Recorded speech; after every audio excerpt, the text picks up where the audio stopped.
మన దేశంలో గంగా నదికి చాలా ప్రాముఖ్యత ఉంది. ఈ నదికి ఉన్న పవిత్రత మరి ఏ ఇతర నదికి లేదంటే అతిశయోక్తి లేదు.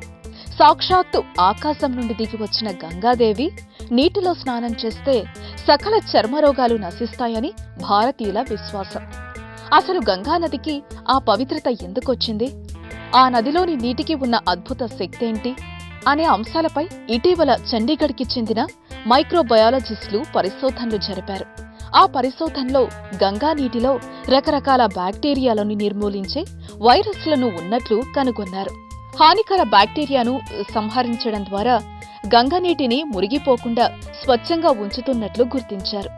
యాంటీబయోటిక్స్ మందులకు లొంగని ఇన్ఫెక్షన్స్ కు ఈ వైరస్లను ఉపయోగించవచ్చని పరిశోధకులు అంటున్నారు. గంగా నదికి ఉపనదులైన యమున, నర్మదా నదుల నీటికి గంగా నీటికి ఉన్న తేడాపై కూడా పరిశోధనలు జరపనున్నారు.